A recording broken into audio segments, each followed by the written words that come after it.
नैथि green life cup football tournament 2022 जोलुर बादायलायनाया गाबोननिफ्राय जागायगोन। तामुलपुर जिल्लानि सिङाव थानाय नावकाटा सुक्लाय सेन्ट्रेल स्टेडियाम गेलेग्रा फोथाराव गाबोन 22 अक्ट'बर 2022 इंराजि खालाराव नैथि ग्रीन लाइफ काप फुटबल टुर्नामेन्टखौ जागायनानै फैगौ नभेम्बर दाननि 6 खालारसिम जागोन होननानै फोरमायदों बानजाय आफादा। गाबोननि सेथि एबा गिबि जोलुर बादायलायनाया जागोन गुवाहाटी महाराना आरो बिसोरनि हेंथायै गेलेगोन गरेस्वर नोगोर फुटबल हानजाया। बेनि अनगायैबो बे जोलुर बादायलायनायाव बाहागो लागोन बर'नि मुंदांखा मेथाइ खनगिरि नितामुनि बर' आरो बिथांजों लोगोसे श्रीजनि डेन्स एकाडेमिनि मोसानाय नुनो मोनगोन होननानै फोरमायदों। बे जोलुर बादायलायनायाव बाहागो लागोन Guwahati Maharana FC, Gareswar Town FC, Bhutan FC, Dimakuchi FC, Indian Army DRDO FC, Bodoland Army, Barama FC आरो नावकाटा एफसी। फुटबल बादायलायनाय होनो सानो। गिबियावनो नोंथांमोननिसिम साबायखर बिसिम सफैनो हानायनि थाखाय। जोंहा थांनाय बोसोरनि बायदिनो देग्लायबो second green life cup football tournament जों खुंनो आखायाव लादों। ओमफ्राय जोंहा बे खेलाया गाबोननिफ्राय जागायगोन। बेवहाय गेलेगोन जोंहा गाबोन गुवाहाटी महाराना आरो लोगोसे गरेस्वर टाउन क्लाबजों आरो लोगोसे जोंहा बेवहाय दङ बर'निनो बयजोंबो सिनायजानाय मिथिजानाय मेथाइ रोजाबगिरि नितामुनि बर'। बिथाङाबो गाबोन बेयाव बाहागो लाफैगोन। बेनिखायनो गासिबो रायजो राजा नोंथांमोनखौ खावलायो आङो खाथिनि खालाफोरखौ बेयाव फैनानै जाहाथे जोंखौ हेफाजाब होफैयो आरो मेथाइ रोजाबनायाव रंजाफैयो। बेखिनियानो जोंहा। गाबोननिफ्राय जागायनानै माब्ला जोबगोन? जोङो फाइनेलखौ जोङो नभेम्बरनि 6 तारिखआव खुंनो सानदों। ओमफ्राय जोङो देग्लायबो मोनायावनो जों नाजागोन खुंनो। देग्लायबो थांनाय बोसोरनि बायदिनो हरावनो खुंनो आखायाव लादों।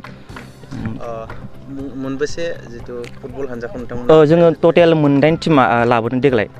भुटानबो दङ, ओमफ्राय नावकाटा दङ लकेल हिसाबै, ओमफ्राय उसु दङ, ओमफ्राय बड'लेण्ड आर्मी दङ आरो इन्डियान आर्मी दङ।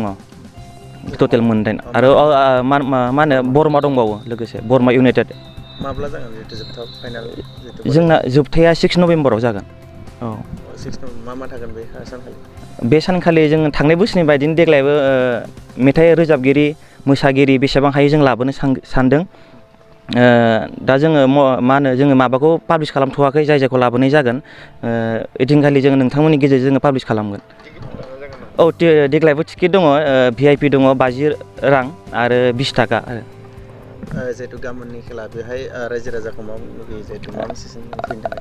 आङो मोनसेल' मेसेज होनो लुबैयो जे लकेलाव जों खुंदों लकेलनि मानसिफ्रा जोंखौ हेफाजाब होनांगौ मदद खालामफैनांगौ जोंखौ जाहाथे लकेलाव जों मोनसे बिदि मोनसे गिदिर जोङो फुटबल जोङो माने खुंलांबाय थानो जोङो मा होनो थिरांथा लादों। बेयाव जोंखौ लकेलफ्रा हेफाजाब होयोबा जों मोजां मोनलाङो आरो सापर्ट होयोब्ला।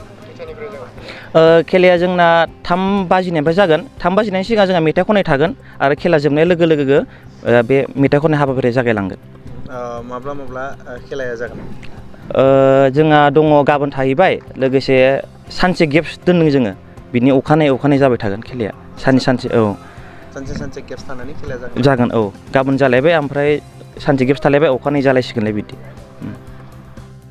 গ্ৰীণ লাইফ NGO নাওকাটাৰ উদ্যোগত আমি এইবাৰ যোৱা বছৰৰ দৰে এইবাৰো দ্বিতীয় বাৰ্ষিক গ্ৰীণ লাইফ কাপ ফুটবল টুৰ্ণামেণ্টখন এইবাৰো অনুষ্ঠিত কৰিছোঁ।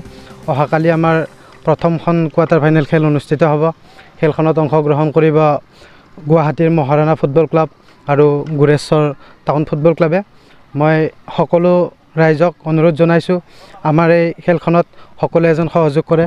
সকলো খেলপ্ৰেমী ৰাইজক অহাকালিৰ খেল উপভোগ কৰিবলৈ মই বিনম্ৰ অনুৰোধ জনাইছোঁ।